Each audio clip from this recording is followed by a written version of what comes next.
Hello. To pause amidst a continual barrage of fresh horrors is a radical act. We can stop the constant activity to honor the dead, the lost, the bombed, the starving, the deported, the endings.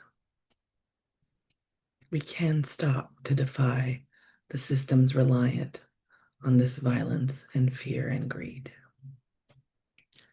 Let us pause and be confused, despairing, rageful, grieving, and perhaps still hopeful together.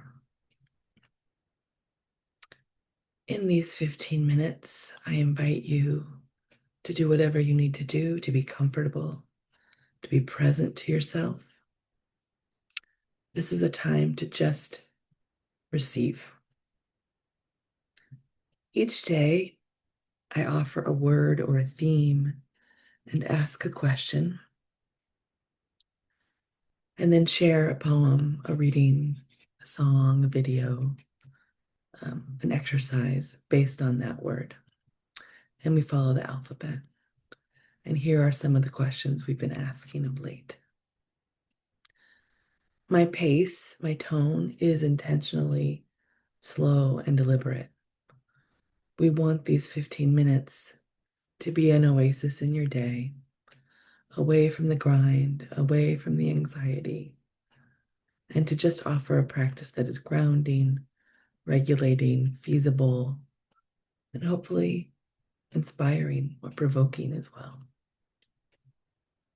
We want this time for you to be able to reconnect with yourself amidst everything, so that we can be more connected to the people, the places, and the spaces that we inhabit throughout our busy day. We honor this reconnection because between us is where possibility lives. And as always, this is a practice that is offered at no cost, though I'll share some links later. And if you want to get in touch with us, please do so. The word for today is neighboring. I have a friend who told me recently that I offered them this notion of radical hospitality, which I had picked up, I'm sure, from somewhere else. But yesterday I was thinking about, what is radical neighboring? What does that really mean to be in community? Not in a romanticized way, not in a like a word we use, but we don't really connect to the meaning way. Community is really important to me because I grew up in Bruning, Nebraska. At the time of a census when I was young, we had a population of 326 people. And so I actually have this geographic lived experience of what community actually means and also what it does not. There's no romance here. But I do understand community to be a core function of life, to be a means of survival, to be very much the thing that keeps us human, that makes us human.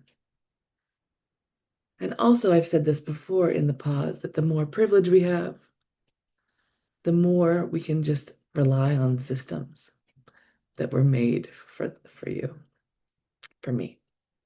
And so the less you actually have to pay attention to community. And of course, community, I say that I don't romanticize community because community can also legitimize social hierarchies.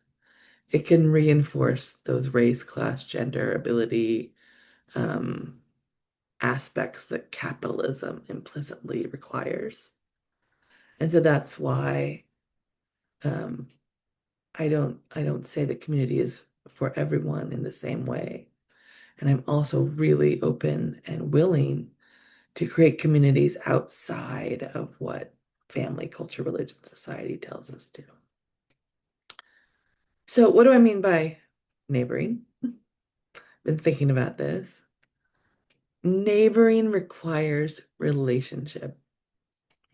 In spite of all these hierarchies or separations or the ways we're isolated, neighboring requires us to be in relationship with acts, acts of service, acts of caring that is really deeply related to interdependence and reciprocity. So, a neighboring has no immediate payback or benefit. Not in that transactional way that that our relationships are structured often. So, yes, in the back of your head, you think, let me share my extra tomatoes or my extra peas, um, because then that might come back to me someday. But it really is born out of something that's much more intrinsic, which is much more generous, which is much more um, free. And my cousin, who was over the other night, was talking about how she had heard this thump in the night, like after bedtime, and then heard a knock at the door and living alone. She was kind of startled. But it was her neighbors from across the street that had come, threw a tarp over her car, not knowing if she was home or not, because the windows in her car were down and they didn't want it to get wet. And they thought they would knock just in case she was at home. But it was such a selfless act. It was such a, oh my gosh, her windows are open. It's raining. We gotta go and do something. We gotta go and do something. We gotta offer this. We gotta extend ourselves. That's what neighboring is to me. And, yeah, it might be going to get groceries for someone when they're sick, or it might be um, pulling their trash cans back in when they're on vacation for me, right, is one of the things. But my triumph this week, my utter neighboring triumph this week was, and not in a physical, like locality kind of way, but a friend is moving back to Zimbabwe from Omaha, and um, she had two cats up for adoption. Her aunt had actually texted me to say, I don't want these cats. Can you help me? And so one of them got adopted, but the black cat, which is harder to adopt, I hear. I've since learned. Um, this beautiful black cat was named Dora. And that is the name of my beloved great-grandmother, Dora Hulse Gertis. And I just couldn't leave Dora unhoused. And so I reached out to every single person I knew in Omaha with a beautiful picture of this beautiful cat and said, do you know of anyone? And over the next few days, I found two people who just lost their cat and they were still grieving. They just didn't feel like it was time yet, and I totally understood that. And then people would say, "Oh, I'll pass it along." And people, everybody cared about this cat. But I had a different cousin who said, my daughter loves cats and it'd be good to have a cat. And I'm on the road, I'm traveling for work, but I'll talk to my husband and I'll talk to my daughter and see. So I waited to hear from her. In the meantime, the friend is moving back to Zimbabwe on Monday. The cat was going to go today to the Humane Society, um, where her fate would not be known if she couldn't find a home. And so she was getting antsy and nervous, obviously. And so I gently yesterday morning said, Charlotte, what do you think about the cat? And she came through.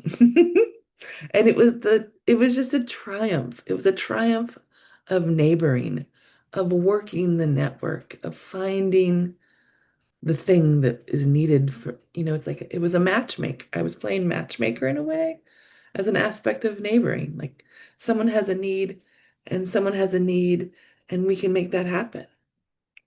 Um, or someone has a need and someone has resources. We can put those people together.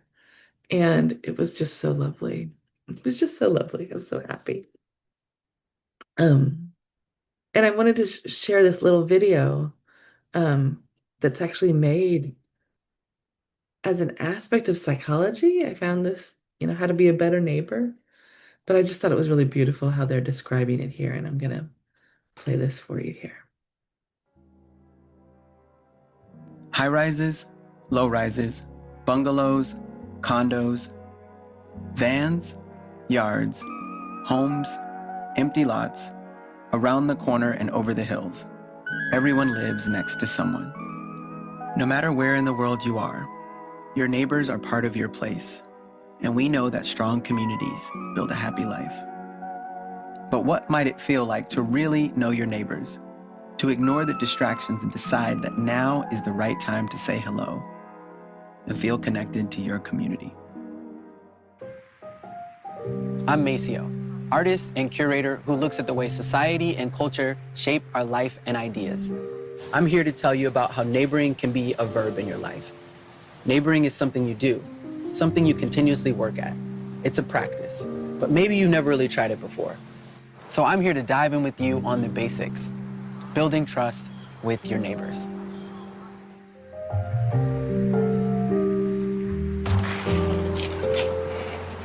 Come on in. Many of our first interactions with our neighbors are born from a place of conflict. Music's too loud, trash cans stay out too long, your dog's on my lawn. But what if things were different? Trust is a way of building support with the communities, friends, and people around us. But earning trust isn't just about being together. It's about showing a willingness to work together, realizing that we're all humans. Trust isn't just earned, it's learned. It might seem trivial, but small talk is an important way of breaking down the barriers and establishing familiarity. The more we learn about each other, we realize that it's not about being similar, but having common goals. And we all want our neighborhoods and our communities to thrive. The more we can trust together, the more we can work together, and the more we can accomplish. So what does establishing a trusting relationship with your neighbor actually look like? Checking in, calling when they're out of town, exchanging or loaning yard tools, maybe house sitting. Perhaps it's sharing a set of keys. Let's imagine a world where we no longer need porch cameras, where our neighbors are truly a part of our social circle. So many ways to be in relationship. Thank goodness. And thank goodness. That's why I spent a couple hours this week making sure that Dora the cat had a home. What does it mean to be in community for you? How do you want to feel connected to your community? Because it is balm for these times to feel that. You are invited to support this experiment, this space, which happens Monday through Friday, every day. And here are some of the links for that to happen. Thank you so much for being here. And as always, we end with the Terma Collective. May our eyes remain open even in the face of tragedy. May we not become disheartened. May we find in the disillusion of our apathy and denial a cup of the broken heart. May we discover the gift of the fire burning in the inner chamber of our being. burning great and bright enough to transform any poison. May we offer the power of our sorrow to the service of something greater than ourselves. May our guilt not rise up to form yet another defensive wall. May the suffering purify and not paralyze us. May we endure. May sorrow bond us and not separate us. May we realize the greatness of our sorrow and not run from its touch or its flame. May clarity be our ally and wisdom our support. May our wrath be cleansing, cutting through the confusion of denial and greed. May we not be afraid to see or speak our truth. May the bleakness of the wasteland be dispelled by our neighboring. May the soul's journey be revealed and the true hunger fed. May we be forgiven for what we have forgotten and blessed with the remembrance of who we really are.